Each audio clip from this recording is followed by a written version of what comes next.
నమస్తే నమస్తే మేడం. అండి, థ్యాంక్ యూ.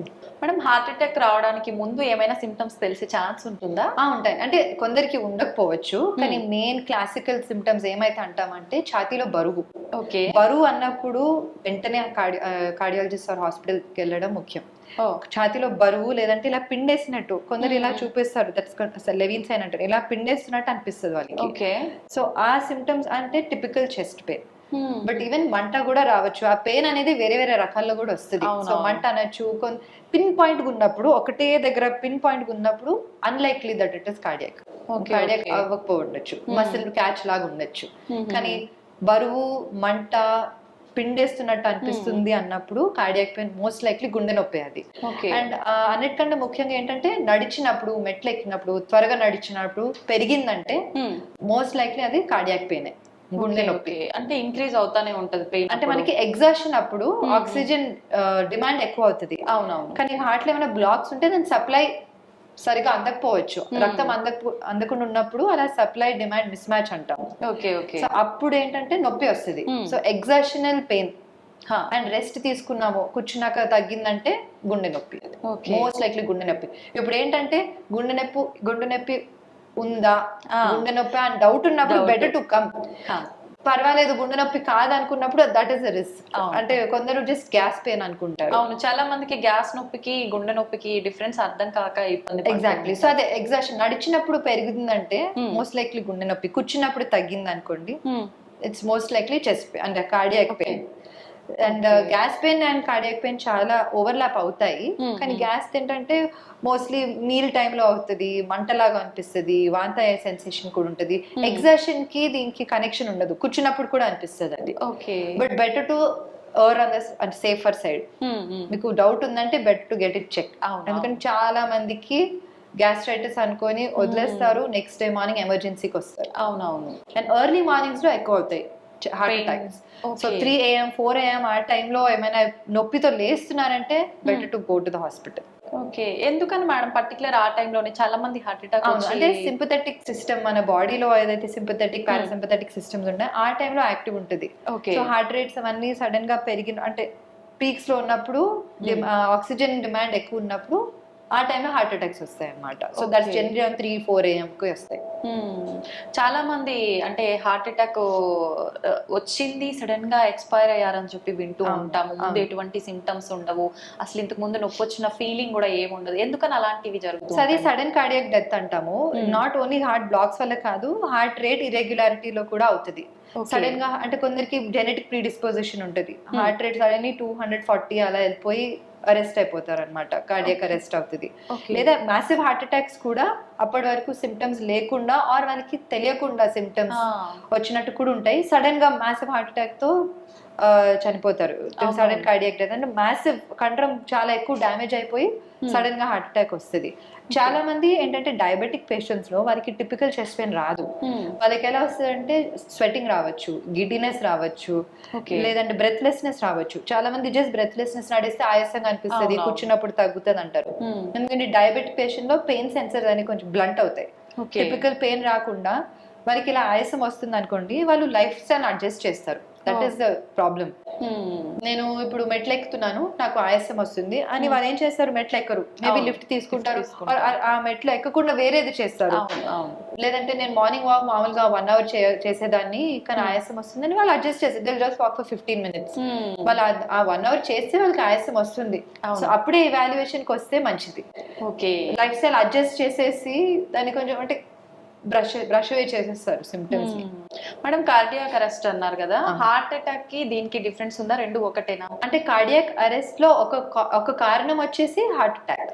హార్ట్ అటాక్ అంటే రక్తనాళంలో రక్తం గడ్డగట్టి రక్తనాళం సన్నగా బ్లాక్ వచ్చినప్పుడు హార్ట్ అటాక్ అంటారు. That can cause cardiac arrest. ఇప్పుడు కార్డియాక్ అరెస్ట్ వేరే వేరే కారణాలు ఉంటాయి. నేను చెప్పినట్టు మీ కండరం ప్రాబ్లం ఉండొచ్చు, లేదంటే కండక్షన్ సిస్టమ్ లో హార్ట్ రేట్ పైకి కిందికి అవ్వచ్చు, సడన్ గా తగ్గిపోవచ్చు heart rate. Cardiac complete heart block అంటారు దాన్ని. సో కండక్షన్ సిస్టమ్ వల్ల కూడా సడన్ గా అవ్వచ్చు, కండరం ప్రాబ్లం వల్ల, వేరే వేరే కారణాల వల్ల అరెస్ట్ అవుతుంది. So sudden cardiac arrest are sudden cardiac death. Heart rate irregularity, sudden గా గుండె పంపింగ్ తగ్గిపోయి బ్రెయిన్ కి రక్తం సరిగ్గా అందదు. ఓకే ఓకే మేడం, చాలా మంది చెప్తున్నారు డాక్టర్స్ కొన్ని రకాల ప్రత్యేకమైన ఫుడ్స్ తీసుకోవడం వల్ల హార్ట్ అటాక్ వచ్చే ఛాన్సెస్ ఎక్కువగా ఉంటాయని. నిజంగా అలా ఫుడ్ తీసుకోవడం వల్ల కూడా వస్తుందా? ఫుడ్ తీసుకోవడం వల్ల అంటే మనం చాలా unhealthy food, fatty foods, deep fried foods అవన్నీ ఎక్కువ రోజు తీసుకుంటే వారానికి 3-4 టైమ్స్ 3-4 సార్లు తీసుకుంటే డెఫినెట్ గా కార్డియాక్ డిజీజ్ కి ప్రీడిస్పోజిషన్ అవుతుంది. ఓకే, అంటే మీరు రక్తనాళాల్లో లిపిడ్ అదంతా అక్యుములేట్ అయ్యి బ్లాక్స్ వస్తాయి, అథెరోస్క్లెరోసిస్ ఏదైతే అంటాం కదా. అవునవును. ఈ unhealthy diet, lakh of exercise, sedentary life style, stress, lack of sleep, ఇవన్నీ కారణాలు. సో హెల్దీ డయట్ చాలా ముఖ్యం. ఈ జనరేషన్ లో me included, yesterday I had pizza. మన diet and lack of exercise వల్ల మనకి ఇంకా ప్రీడిస్పోజ్, మనం చాలా మంది 20s 30s లో చూస్తున్నాం చిన్న చిన్న ఏజ్ లోనే. మా పేరెంట్స్ జనరేషన్, మన పేరెంట్స్ జనరేషన్ వాళ్ళు they would walk everywhere, they were fit, they were obesity చాలా తక్కువ ఉండేది ఆ కాలంలో. ఇంత అంటే కూర్చొని ఫోన్ ఆర్ ఐప్యాడ్ ఎక్కడ చూస్తే అక్కడ మనం మూవీ చూసుకోవచ్చు, అంతే అంతే, no need to walk in the park. So అదంతా తప్పు. అవుట్డోర్ గేమ్స్ ఎక్కువ ఉండే అప్పట్లో. చిన్న పిల్లలు ఓకే ఇంకా they are going out, but పెద్దవాళ్ళు మనం అస్సలే కంఫర్ట్ ఆఫ్ అవర్ హోమ్ అన్నిట్లో అలా ఉండిపోయాం. కానీ at least 30 minutes of exercise, moderate intensity exercise, at least 5 days in a week, compulsory for everybody. నాకన్నా మీకన్నా ఎవరికైనా that's minimum we should do. దానికంటే ఎక్కువ చేస్తే ఇంకా మంచిది. ఓకే ఓకే మేడం, చాలా మంది ఆల్కహాల్ ఎక్కువ తీసుకుంటారు, స్మోకింగ్ చేస్తూ ఉంటారు, దాంతో పాటు ఆల్కహాల్ అనే నాన్ వెజ్ ఎక్కువ తీసుకుంటూ ఉంటారు. ఇలాంటి వాళ్ళు హార్ట్ అటాక్ వచ్చే ఛాన్సెస్ ఉంటాయి. సో రెడ్ మీట్ అంటే మటన్ ఎక్కువ తీసుకుంటే కొలెస్ట్రాల్ పెరుగుతాయి, పెరిగినప్పుడు హార్ట్ అటాక్ వచ్చే ఛాన్స్ ఎక్కువ ఉంటుంది. So mutton, red meat cut down చేయడం మంచిది. ఆల్కహాల్ అఫ్ కోర్స్ ఎంతవరకు కట్ డౌన్ చేస్తే మంచిది, but still 1 to 2 glasses per week is okay. Okay, అలానే ఒక పేషెంట్ మొన్న చెప్తున్నారు, నేను తగ్గించాను మేడం అంటే, ఎంత తగ్గించానంటే రోజుకి 2-3 తాగుతున్నాను, ఫ్రమ్ 5 to 6 మేబీ. సో అలాంటిది తగ్గించాలి. వారానికి 1-2 doesn't matter. Smoking 0. Smoking should be 0. Smoking is the worst risk factor for cardiac disease and so many other diseases. Hypertension ki, diabetes ki. Chronic smokers కి కష్టం తగ్గించడం, కానీ ఏం చేసినా అది తగ్గించాలి. I want to tell the camera that actually smoking please తగ్గించండి, మానేయండి. It should be 0 cigarettes per day. మీ గుండె కాపాడాలంటే. వీళ్ళు నీతులు చెప్తున్నారు, అమ్మమ్మ అలా మాట్లాడుతుంది అనుకోవచ్చు మీరు, కానీ నా పేషెంట్స్ కి కూడా నేను పదే చెప్తాను, smoking is a huge risk factor for cardiac disease and should be cut down to 0. వీలైతే 0 cigarettes per day. మొన్న ఇంకో పేషెంట్ అదే అప్పుడప్పుడు తాగుతారు మేడం అన్నారు. సరే నెలకి ఎన్నిసార్లు తాగుతున్నారంటే లేదు, రోజుకి 2. Similar thing. So it's very important. Smoking is a very huge risk. అంటే ఇవేంటంటే మోడిఫైయబుల్ రిస్క్ ఫ్యాక్టర్స్. నాన్ మోడిఫైయబుల్ అండ్ మోడిఫైయబుల్ ఉంటాయి. నాన్ మోడిఫైయబుల్ అంటే జెనెటిక్ కాజెస్, ఏజ్, అవన్నీ మనం ఏం చేయలేము. అవునవును. మోడిఫైయబుల్ బి మనం మార్పు తీసుకుంటే we can save our hearts and save our health, protect our health. And ఇప్పటికే మన పర్యావరణాన్ని చాలా వరకు కలుషితం చేసేసాం, వాటి వల్ల వచ్చేవే మనము కాపాడలేము, అది మనం ఏం చేయలేము. సో మన కంట్రోల్లో, మన చేతిలో ఉన్నవి మనం చేయాలి. అంతే అంతే, కొద్దిలో కొంచెం వీటి నుంచి తప్పించుకోవడం మంచిది. ఇప్పుడు సరే మనం ఆల్రెడీ స్మోకింగ్ అంటే there are different forms. Tablets ఉన్నాయి, చూయింగ్ గమ్ ఉన్నాయి, ప్యాచెస్ ఉన్నాయి, నికోటిన్ ప్యాచెస్. అవన్నీ హెల్ప్ అంటే క్రానిక్ స్మోకర్స్ కి కంట్రోల్ చేయడానికి. కంట్రోల్ చేయడం కూడా ఉంటది. కంట్రోల్ చేయడం సులువైన విషయం కానే కాదు, నాకు చెప్పడానికి సులువుగా ఉంది, కానీ who is going through it అంత సులువు కాదు. కానీ this nicotine patches are very helpful. Gums ఉంటాయి, టాబ్లెట్స్ ఉంటాయి. ప్యాచెస్ కూడా పనిచేయకపోతే టాబ్లెట్స్ ఇస్తాం అనమాట. They very helpful. Madam, present generation లో చిన్న పిల్లలకు ప్రతి ఒక్కరికి స్ట్రెస్ ఎక్కువైపోయింది. అసలు రీజన్ ఉండి కొంతమంది లేక కొంతమంది స్ట్రెస్ వల్ల కూడా హార్ట్ అటాక్ వచ్చే ఛాన్స్ ఉంటుంది. Definitely stress contributes to developing heart disease. అంటే టెన్షన్ తీసుకొని సరిగా తినరు కొందరు, టెన్షన్ తీసుకొని కొందరు సరిగా పడుకోరు, ఫుడ్ సడన్ గా ఎక్కువ తింటారు, లేదంటే తినరు, వేరే కానీ ఆఫ్ కోర్స్ హార్మోన్ ఇంబ్యాలెన్స్ కూడా అవుతుంది ఈ స్ట్రెస్ వల్ల. సో కీపింగ్ అ సౌండ్ మైండ్, మెడిటేషన్ కానీ, యోగా చేయడం కానీ, and just being amongst friends, family, పిల్లలు, కొందరికి పిల్లలు స్ట్రెస్ గా అనిపించవచ్చు, కొందరికి రిలీఫ్ లా అనిపించవచ్చు. Something which you find some relief. Cinema చూడడము, మ్యూజిక్ వినడము, పార్క్ లో నడవడము, సంథింగ్ మీకోసం టైం తీసుకొని స్ట్రెస్ ఫ్రీ ఉండడం చాలా ముఖ్యం. And along the same thing నిద్ర కూడా కనీసం 6 గంటలు నుంచి 8 గంటల వరకు సౌండ్ స్లీప్ ఉండాలి, నాట్ బ్రోకెన్ స్లీప్. సో అది కూడా చాలా ముఖ్యం. ఇప్పుడు అమెరికన్ హార్ట్ అసోసియేషన్ వాళ్ళు కూడా sleep is as important as exercise and weight loss అని చెప్తున్నారు. ఓకే. సో సౌండ్ స్లీప్ కూడా చాలా ముఖ్యం. సౌండ్ స్లీప్ అని నేను బెడ్ మీద 10 o'clock వెళ్తాను కానీ ఫోన్ లో ఉంటాను, ఒక 2 hours ఫోన్ లోనే ఉంటాను, అది కాదు. Gadget should be away.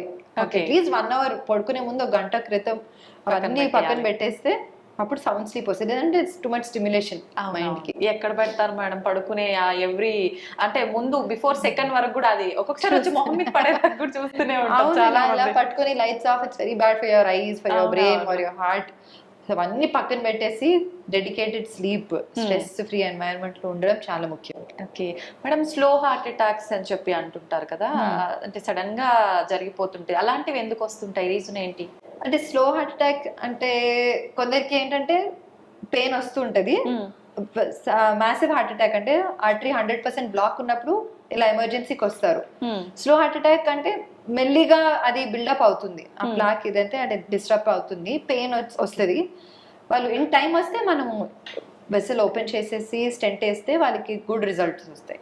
Okay. ఒకసారి స్టంట్ వేసిన తర్వాత మళ్ళీ అంటే ఎన్ని డేస్ ఎన్ని మంత్స్ లో వచ్చే ఛాన్స్ ఉంటుంది మేడం? అంటే ఇప్పుడు స్టెంట్ వేసాక బ్లడ్ థిన్నర్స్ వాడాలి, at least 2 blood thinners for 1 year. So stent వేసుకున్నాక బ్లడ్ థిన్నర్స్, కొలెస్ట్రాల్ మెడికేషన్ అందరు మనం ఏదైతే మెడికేషన్ రాస్తామో అవన్నీ పద్ధతిగా వాడి, షుగర్ బీపీ కంట్రోల్లో పెట్టుకొని, సిగరెట్ స్మోకింగ్ మానేసి, అండ్ డైటింగ్ అంటే హెల్దీ డైట్ ఫాలో అవుతూ ఎక్సర్సైజ్ చేసుకుంటూ ఉంటే 25 years కూడా ఉంటుంది స్టెంట్, ఏం కాదు. అదర్ హ్యాండ్ వెంటనే కొందరు అనిపిస్తుంది వాళ్ళకి మందులేం అవసరం స్టెంట్ వేసేసారు కదా అంటే విదిన్ 1 week ఆల్సో మూసుకుపోయే ఛాన్స్ ఉంటుంది. ఓకే, మళ్ళీ ప్రాబ్లం రిపీట్ అవుతుంది. అప్పుడు ఇంకా దారుణంగా వస్తుంది, ఇంకా ఎక్కువ జబ్బు వస్తుంది అనమాట. అంటే అప్పుడు బైపాస్ సర్జరీ కూడా అవసరం పడవచ్చు. స్టెంట్ మూసుకుపోయాక, ఆఫ్ కోర్స్ స్టెంట్ మూసుకుపోయాక మళ్ళీ ఇప్పుడు చాలా డెవలప్మెంట్స్ వచ్చాయి, మనం చేయొచ్చు. బట్ చాలా ఎక్కువ జబ్బు ఉంది అంటే మనము బైపాస్ సర్జరీ అవసరం పడవచ్చు. నేను పేషెంట్ భయపెట్టడానికి అయితే కొందరికి చెప్పేస్తాను, మీరు ఇలా సిగరెట్ మానేయకపోతే నెక్స్ట్ టైం బైపాస్ ఆపరేషన్ అవసరం పడుతుందని. Because it's true. అవునవును, repeat attack is not as simple as first attack. జరగబోయేది ముందే వాళ్ళకి గుర్తు చేసినట్టు అవుతుంది కాబట్టి జాగ్రత్త, వాళ్ళు భయపడరు. అంతే అంతే. మేడం, మహిళల్లో ఎలాంటి లక్షణాలు ఉంటాయి హార్ట్ అటాక్ వచ్చే ముందు?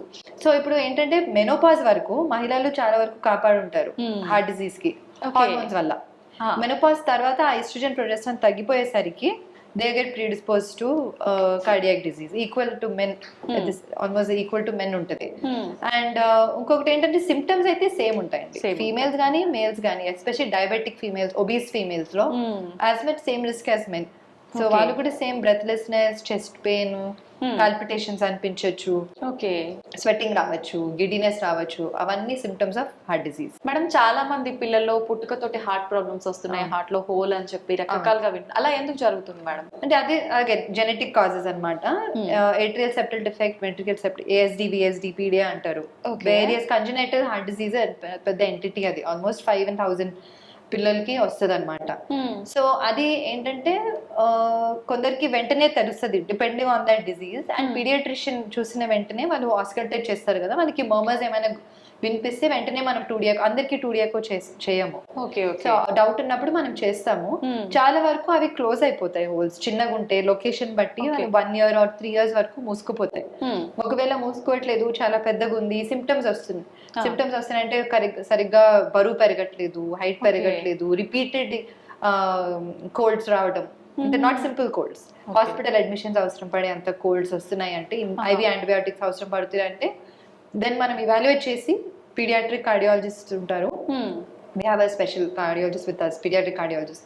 తొడ నుంచి ఒక చిన్న బటన్ లాగా ఉంటుంది, అది తొడ నుంచి అది పాస్ చేసి గుండెలో అదే ఏదైతే హోల్ ఉందో అక్కడ క్లోజ్ చేసేస్తాం. Straight simple procedure. ఇది సింపుల్ హోల్స్ కి. కొద్దిగా కాంప్లెక్స్ ఉన్నాయంటే ఆపరేషన్ అవసరం ఉంటుంది.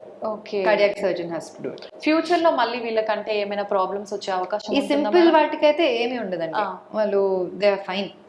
బట్ అందుకనే కొంచెం ముందు, ఇప్పుడు చాలా మంది పేరెంట్స్ మేము చూస్తాము, చిన్నప్పుడు ఇలా చెప్తాము, హోల్ ఉంది, దానికి మీరు ఫాలో అప్ లో ఉంటూ ఉండాలి, మూసుకోపోవచ్చు కదా, మీరు 3 months కి ఒకసారి వచ్చి చూపించుకోవాలి, 2 DECO చేయించాలి అంటారు.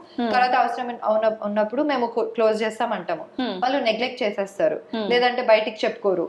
అలానే నెగ్లెక్ట్ చేసేసరికి ఏమవుతుందంటే గుండె నుంచి ఊపిరితిత్తులకి వెళ్ళే రక్తనాళంలో ప్రెషర్ ఎక్కువ అయిపోతుంది, ఇరివర్సిబుల్ అవుతుంది. ఇంకా దాని తర్వాత మనం సర్జరీ చేసిన లాభం ఉండదు. అండ్ మన లైఫ్ స్పాన్ డ్రాస్టిక్ గా తగ్గిపోతుంది. Okay okay. మేము చూస్తాం అది చాలా మంది అంటే డబ్బులు పెట్టుకోలేక లేదంటే జస్ట్ ప్యూర్ ఇగ్నరెన్స్ వల్ల వాళ్ళు మళ్ళీ ఫాలో అప్ కి తీసుకోరు, లాస్ట్ ఫాలో అప్ అవుతారు, తర్వాత మళ్ళీ తీసుకొచ్చినప్పుడు it's too late. Okay madam, చాలా మందిలో హార్ట్ అటాక్ అంటే సడన్ గా వచ్చేస్తుంది సిమ్టమ్స్ లేకుండా, ఇందాక మనం మాట్లాడుకున్నట్టు. అట్లాంటప్పుడు మనం హాస్పిటల్ కి వెళ్ళడానికి ముందే ఏదైనా టాబ్లెట్ కనుక వేసుకుంటే కొంచెం ఉపశమనం కలిగే అవకాశం ఉంటుందండి. ఎస్పెషల్లీ అంటే ఆ టిపికల్ చెస్ట్ పెయిన్ ఏదైతే అన్నాం కదా, సార్బిట్రేట్ అని ఒక టాబ్లెట్ ఉంటుంది, అది నాలుగు కింద పెట్టుకుంటే అదేంటంటే పెయిన్ తగ్గించి కొద్దిగా బ్లడ్ ఫ్లో ఓపెన్ చేస్తుంది కొంచెం, అట్లీస్ట్ హాస్పిటల్ వరకు వచ్చే వరకు ఉంటది. అండ్ ఇంకొకటి aspirin, blood thinner. Aspirin heart patients especially ఒకటి పాకెట్ లో వాలెట్ లో పెట్టుకుంటే మంచిది. ఓకే, అది వేసేసుకుంటే మనకు ఈ బ్లడ్ థిన్నర్ అది సో హాస్పిటల్కి వచ్చే వరకు కొద్దిగా టైం ఇస్తుంది. ఓకే. అండ్ చాలా ముఖ్యం, మీరు అన్నట్టు పెయిన్ వచ్చిందంటే వెంటనే దగ్గరున్న హాస్పిటల్కి వెళ్ళండి ఫస్ట్. అక్కడికి వెళ్తే వాళ్ళు కొంచెం రక్తం పలుచక చేసే మందులు, ఇంజెక్షన్స్ ఇస్తారు. తర్వాత అక్కడ క్యాత్ ల్యాబ్ ఉంటే వెంటనే స్టెంట్ వేయాల్సి వస్తే అక్కడ వేసేయచ్చు. సో ఐడియల్ గా క్యాత్ ల్యాబ్ ఉన్న సెంటర్ కి వెళ్ళడం ముఖ్యం. Okay okay. అంటే స్టెంటింగ్ చేయగలిగే క్యాత్ ల్యాబ్. ఒకవేళ అది లేదంటే దగ్గరలో ఉన్న సెంటర్ వెళ్ళండి ముందు. థ్రాంబోలైసిస్ అంటే ఒక ఇంజెక్షన్ ఇస్తారు రక్తం గడ్డ కరిగించడానికి. ఆ ఇంజెక్షన్స్ అన్ని ఇస్తే కొద్దిగా మీరు అంటే కాపాడొచ్చు, డేంజర్ నుంచి బయటకు వచ్చినట్టు. తర్వాత ట్రాన్స్ఫర్ చేయొచ్చు హైయర్ సెంటర్ కి వీలుంటే. ఓకే, ముందుగానే అంటే ఇంట్లో ఏమైనా మనం చేసుకోవచ్చా మేడం కొంచెం అంటే Sorbitrate and aspirin, nothing else, just take to the hospital. Okay, ఇంకా టిప్స్ ఇంట్లో మనం చేయాల్సిన చేయగలిగింది just these two things and going immediately, calling the ambulance is the first tip. Okay okay. and just going to the hospital.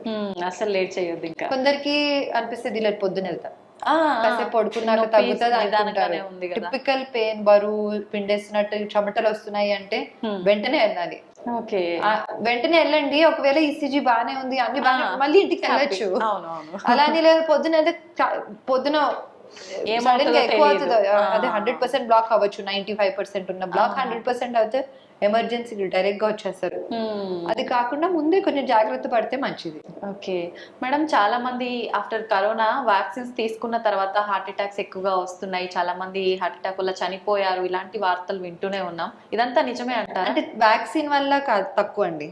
Disease వల్ల చాలా మందికి ఏంటంటే blood లో క్లాటింగ్ టెండెన్సీ పెరిగింది.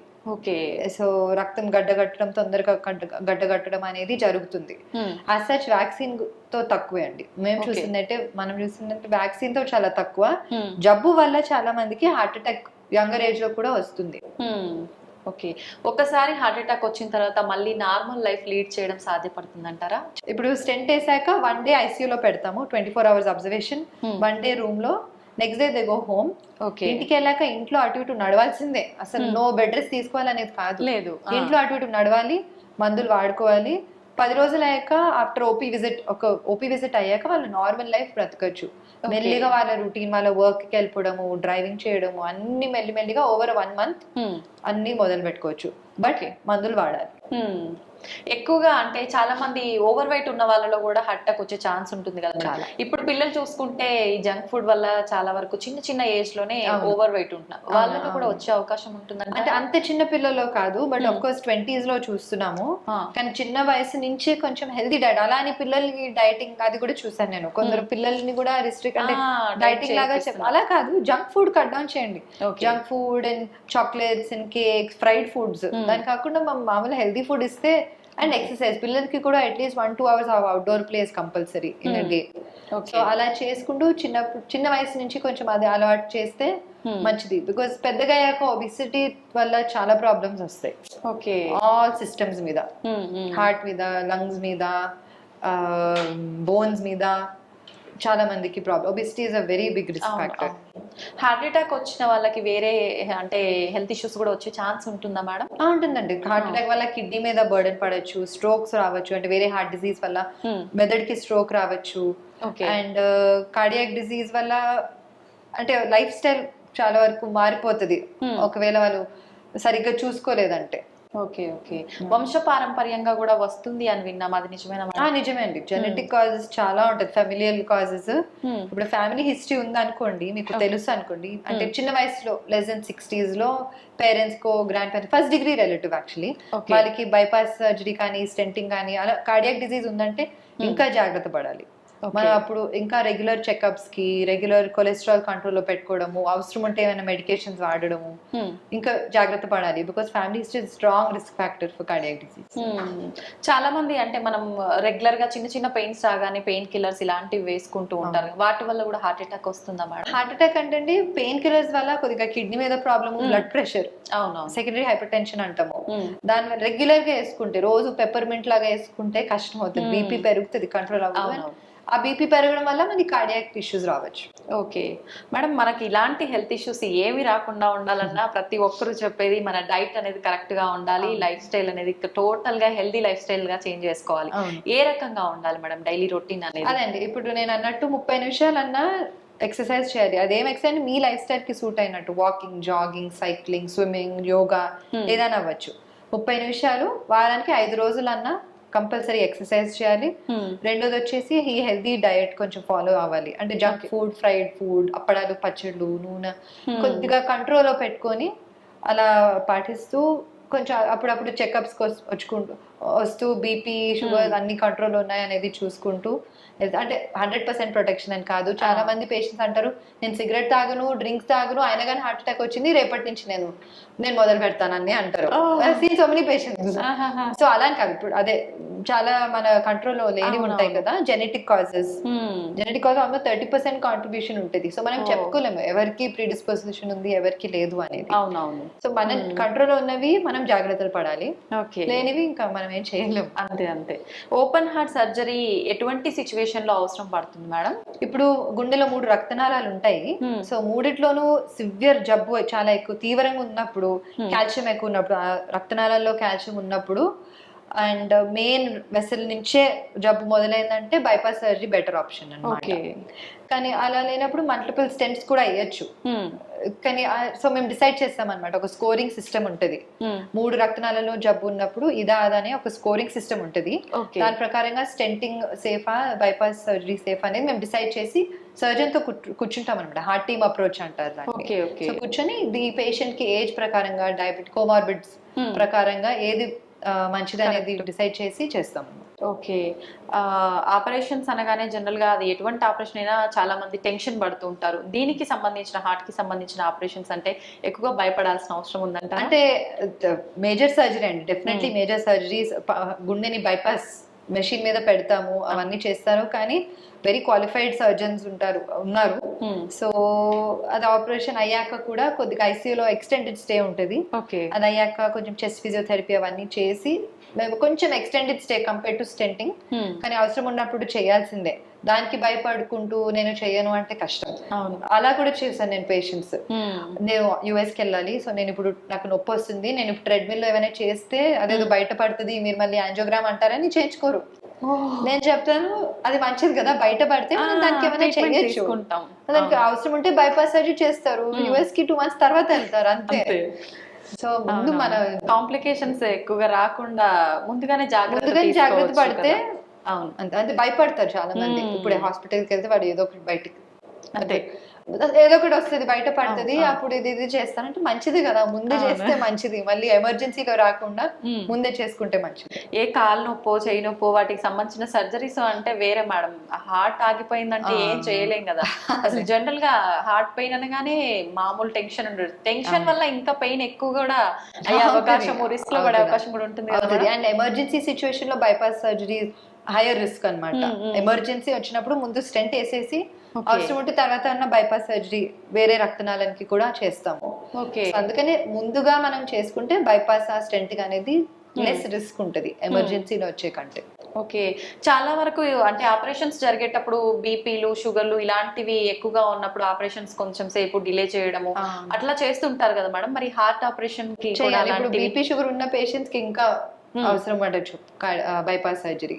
ఓకే, అంటే కోమార్బిడ్స్ ఉన్నప్పుడు bypass or stenting, depends on that whole profile.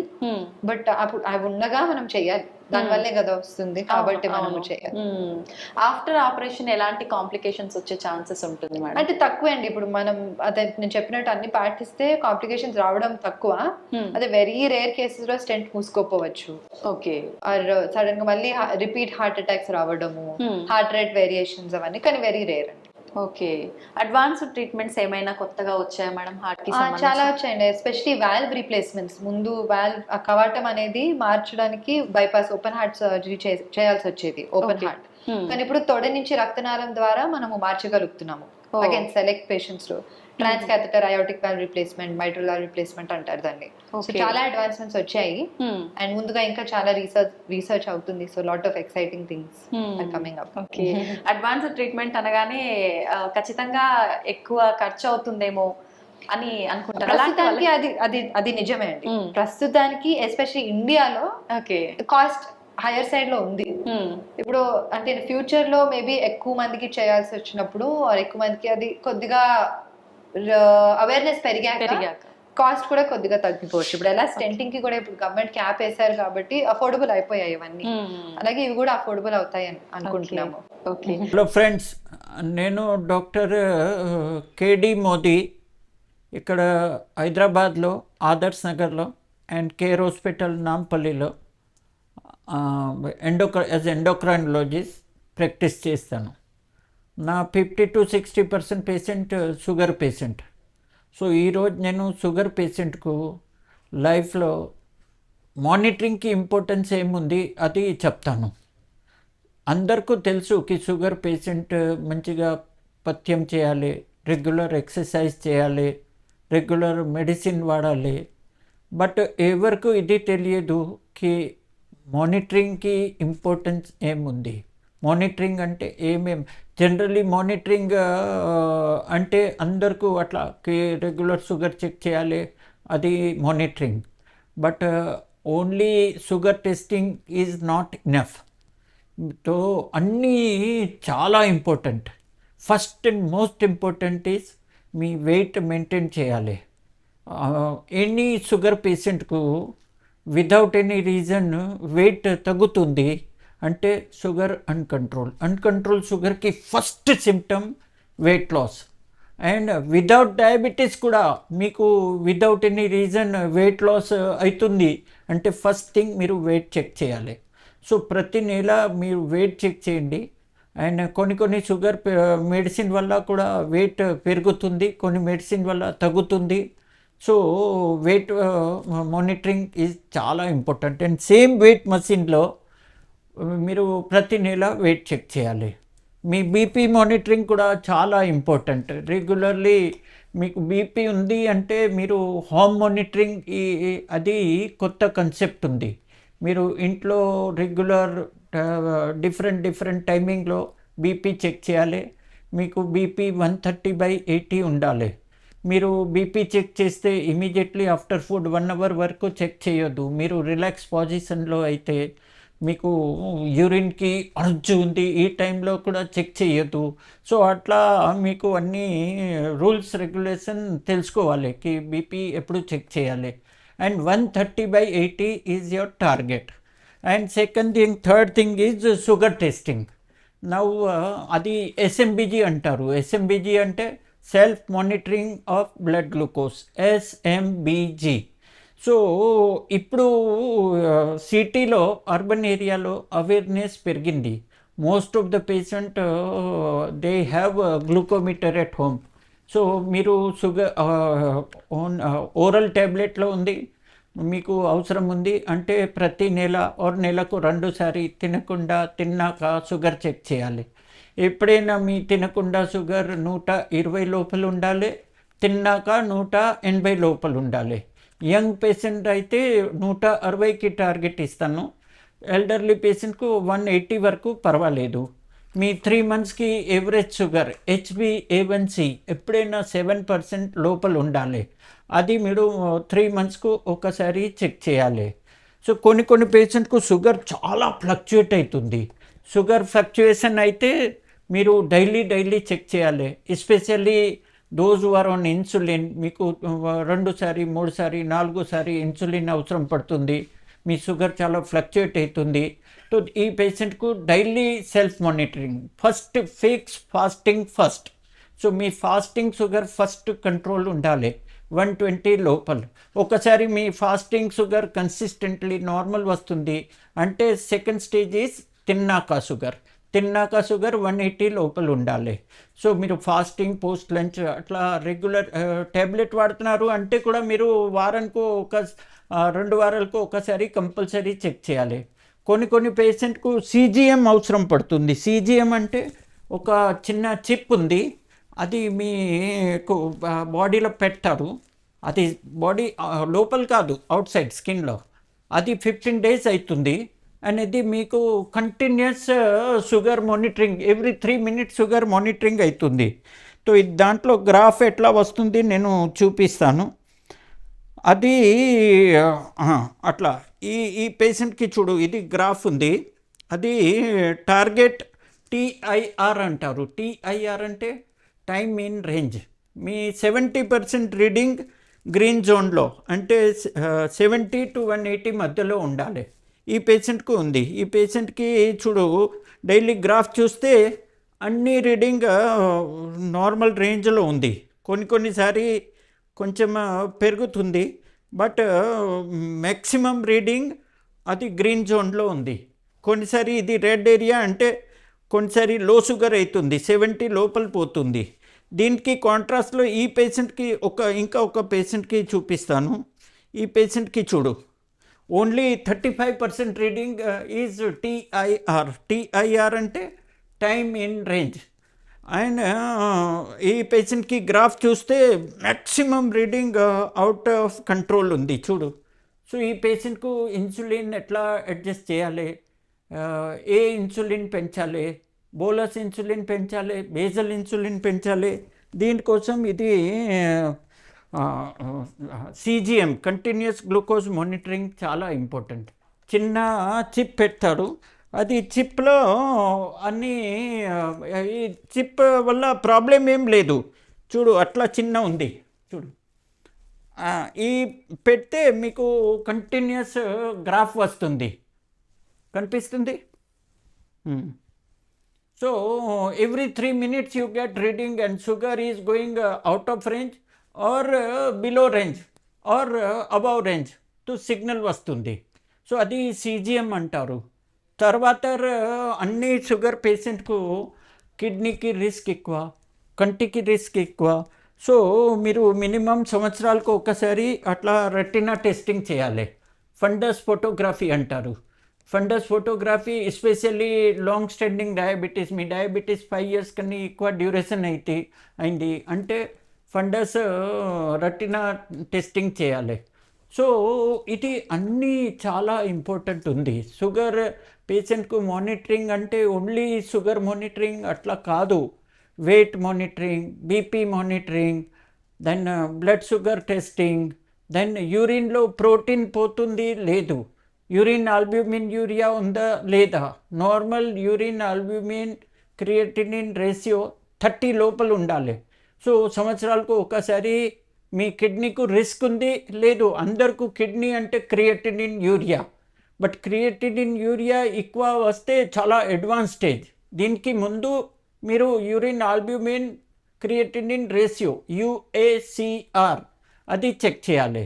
So ఇది అన్నీ మీరు సరిగా చెక్ చేస్తే, మెడిసిన్ సరిగా వాడితే, రెగ్యులర్ ఎక్సర్సైజ్ చేస్తే అండ్ డైట్ కంట్రోల్ చేస్తే, అన్నీ కంపోజిట్ మేనేజ్మెంట్ అయితే మీకు బెస్ట్ అవుట్కమ్ అవుతుంది. నా బ్రాంచ్లో, నా క్లినిక్లో అన్ని పేషెంట్లో 50 to 60% పేషెంట్ షుగర్ పేషెంట్. షుగర్కి ఇప్పుడు చాలా చాలా పెద్ద ప్రాబ్లం అయింది డయాబెటీస్కి. ఎందుకు ఎవ్రీ 10%లో 1% ఈజ్ డయాబెటిక్. సో రఫ్లీ in urban area prevalence of diabetes is 10%. And sugar పేషెంట్కు sugar long standing sugar, uncontrol sugar అయితే చాలా కాంప్లికేషన్ వస్తుంది. కంటికి ప్రాబ్లం, కిడ్నీకి ప్రాబ్లం, కాలు పుండు, నరాలుకి ప్రాబ్లం, హార్ట్కి ప్రాబ్లం. సో ఈ అన్ని కాంప్లికేషన్లో నేను ఈరోజు కంటికి ఏమేం ప్రాబ్లం వస్తుంది షుగర్ పేషెంట్కు అది ఈరోజు డిస్కస్ చేస్తాను. సో కంటిలో ఇది చూడండి, ఇది క్రాస్ సెక్షన్ ఉంది, దాంట్లో ఇది front portion and back side retina ఉంది. ఈ రెటినా ఎట్లా కనిపిస్తుంది, దీని ఇది అట్లా చూస్తే లోపల ఆప్థల్మోస్కోప్ అంటారు. ఇది ఆప్థల్మోస్కోప్ పెడితే రెటినా అట్లా కనిపిస్తుంది. సో నార్మల్ రెటినాన ఇది షుగర్ పేషెంట్కి రెటినా ఉంది. చాలా షుగర్కి స్పాట్స్ వచ్చింది చూడు. ఇది కొన్ని బ్లీడింగ్ స్పాట్స్, కొన్ని హార్డ్ ఎగ్జుడేట్ అంటారు, హార్డ్ ఎగ్జుడేట్. సో ఇది ఏముంది, దీనివల్ల ఏం ప్రాబ్లం వస్తుంది అది నేను చెప్తాను. ఫస్ట్ థింగ్ ఈజ్ షుగర్ పేషెంట్కు కంటికి ఇన్ఫెక్షన్ చాలా మోర్ కామన్. కంటిలో కంజంక్టివైటిస్ ఎక్కువ వస్తుంది, స్టై ఎక్కువ వస్తుంది. సో అన్ని ఇన్ఫెక్షన్ ప్రాబ్లం షుగర్ కంట్రోల్ లేదు అంటే ఎక్కువ వస్తుంది. సెకండ్ థింగ్ ఈజ్ సుక్లాన్, క్యాట్రాక్ట్. షుగర్ పేషెంట్కు అన్కంట్రోల్ షుగర్ అయితే క్యాట్రాక్ట్ తొందరగా వస్తుంది. ఈ క్యాట్రాక్ట్ ఆర్ సుక్లాన్కి ప్రాబ్లమ్ నార్మలీ 60 సంవత్సరాల తర్వాత వస్తుంది. బట్ షుగర్ పేషెంట్కు 50లో, 45లో, 40లో అట్లా వస్తుంది. షుగర్ కంట్రోల్ లేదు అంటే. మీరు మంచిగా షుగర్ కంట్రోల్ చేస్తే అర్లీ క్యాట్రాక్ట్ కామన్ లేదు. So cataract early cataract prevent చేయాలి అంటే మీ షుగర్ మంచిగా కంట్రోల్ ఉండాలి. And second and most important thing is retina involvement. Sugar పేషెంట్కు రెటినాకి రిస్క్ చాలా ఎక్కువ. Especially sugar long standing sugar 5 years 10 years. Type 2 డయాబెటీస్లో ఈవెన్ ఇమీడియట్లీ కూడా రెటినాకి ప్రాబ్లం వస్తుంది. సో రెటినా అంటే చాలా వైటల్. ఎందుకు చూడు, కంటికి బ్యాక్ సైడ్లో ఇది మోస్ట్ సెన్సిటివ్ పార్ట్ రెటినా ఉంది. ఇక్కడ అన్ని రేస్ కాన్సన్ట్రేట్ అయ్యి అండ్ సిగ్నల్ బ్రెయిన్లో పోతుంది. సో రెటినాకి పని ఏముంది అన్ని ఐ సిగ్నల్స్ మొత్తం కాన్సన్ట్రేట్ చేసి బ్రెయిన్లో పంపించాలి. So retina is most vital structure in our eye. And retina వల్ల సిమ్టమ్స్ రెటినాకు ప్రాబ్లం ఉంది అంటే ఏం సిమ్టమ్స్ వస్తుంది? So commonest symptom is no symptom. Sugar పేషెంట్కు సిమ్టమ్స్ ఏం లేదు. ఓన్లీ రెటినా టెస్టింగ్ చేస్తే, అట్లా డాక్టర్ ఫండస్ ఎగ్జామినేషన్ చేస్తే, ఫండస్ ఫోటోగ్రఫీ చేస్తే దాంట్లో చేంజెస్ ఉందా లేదా అది చెక్ చేస్తాడు. సపోజ్ చేంజెస్ ఉందా, ఈ పేషెంట్కు ఇది ఎల్లో స్పాట్స్ కనిపిస్తుంది, అది ఎగ్జుడేట్స్ అంటారు. సో ఇది చేంజెస్ ఉందా అంటే మీరు లేజర్ ట్రీట్మెంట్ ఇస్తే, కొన్ని పేషెంట్కు కంటి రెటినాకి మోస్ట్ వైటల్ పార్ట్ మెక్యులా ఉంది, అక్కడ చేంజెస్ అయితే మీకు లోపల డాక్టర్ ఇంజెక్షన్ కూడా ఇస్తాడు దీనికి. సో అది ఇస్తే సడన్ బ్లైండ్నెస్ ప్రివెంట్ అవుతుంది. అదర్వైజ్ సడన్ ఐసైట్ పోతుంది. అట్లా quite common in diabetic patient. నేను ఎవ్రీ 2 weeksలో ఒక పేషెంట్ చూస్తాను షుగర్ వల్ల ఐసైట్ పోయింది. సో షుగర్ వల్ల రెటినా ఇన్వాల్వ్మెంట్, ఐసైట్ ప్రాబ్లం ఇది ప్రివెంటబుల్ ఉంది. ఓన్లీ థింగ్ ఈజ్ దీనివల్ల అర్లీ స్టేజ్లో సిమ్టమ్స్ ఏం లేదు. సో మీరు regular once in a year me retina testing చేయాలి. అండ్ రెటినా అట్లా కనిపిస్తుంది. ఫండస్ ఫోటోగ్రఫీ చేస్తే అండ్ దాంట్లో ఐడియా వస్తుంది మైల్డ్ రెటినోపతి ఉంది, మోడరేట్ రెటినోపతి ఉంది, సివియర్ ఉంది. అన్ని పేషెంట్కు రెటినోపతి వస్తుంది అట్లా లేదు. సపోజ్ మీ షుగర్ చాలా మంచి కంట్రోల్ ఉంది, మీ బ్లడ్ షుగర్ మీరు రెగ్యులర్ చెక్ చేస్తాడు, మీ HbA1c 7% లోపల ఉంది అంటే రెటినా ఇన్వాల్వ్మెంట్ ఛాన్సెస్ తక్కువ. బట్ మీ షుగర్ అస్సలే కంట్రోల్ లేదు అండ్ బీపీ కూడా కాంట్రిబ్యూట్ చేస్తాడు రెటినా ఇన్వాల్వ్మెంట్లో. మీ బీపీ కంట్రోల్ లేదు అంటే కూడా రెటినాకి ఇన్వాల్వ్మెంట్ అవుతుంది. ఎందుకు రెటినా ఇన్వాల్వ్మెంట్ ఎక్కువ కామన్ షుగర్ పేషెంట్కు? ఎందుకు రెటినాలో మైక్రో వెసల్స్ ఉంది అండ్ షుగర్కి జబ్బుకి నేచర్ ఎట్లా ఉంది? మైక్రో వెసల్స్, మైక్రో ఎంజియోపతి అంటారు. మైక్రోవెసల్ ఇన్వాల్వ్మెంట్ చాలా కామన్.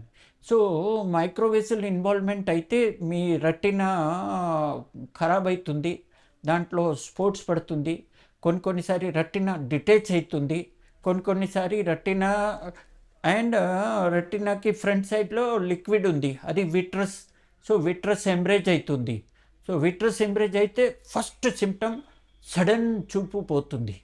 కొన్నిసారి రెటినా డిటాచ్ అయితే మీ సడన్ విజన్కి ఫీల్డ్ నాకు లెఫ్ట్ సైడ్ అసలు కనపడలేదు అట్లా పేషెంట్ చెప్తాడు. సో ఇది అన్నీ emergency symptom. But most of the patient early ఇన్వాల్వ్మెంట్లో సిమ్టమ్స్ ఏం లేదు. సో మీరు రెటినా ఎగ్జామినేషన్ చేస్తే డాక్టర్ మీ రెటినా చెక్ చేస్తే ఐడియా వస్తుంది. అండ్ తర్వాత రెటినా చెక్ చేసి రెటినోపతి సివియర్ అయితే మీకు లేజర్ ట్రీట్మెంట్ లేకుండా లోపల ఇంజెక్షన్ ఉంది, విజిఫ్ ఇంజెక్షన్ అంటారు, అది ఇస్తాడు. సో లోపల బ్లీడింగ్ తగ్గిపోతుంది, కొద్దిగా విజన్ క్లియర్ అవుతుంది అండ్ మీ విజన్ సాల్వేజ్ అవుతుంది.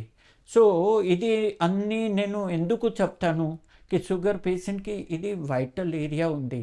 సో మీరు డయాబెటిక్ పేషెంట్ అయితే, టైప్ 1 అయితే, టైప్ 2 అయితే మినిమం సంవత్సరాలకు ఒక్కసారి మీ రెటినా టెస్ట్ చేసి ఎనీ రిస్కీ లీజన్స్ ఉందా లేదా, ఎనీ ట్రీట్మెంట్ అవసరం ఉంది లేదు, ఇది మీరు కంపల్సరీ దీనికోసం రెటినా టెస్టింగ్ చేయాలి.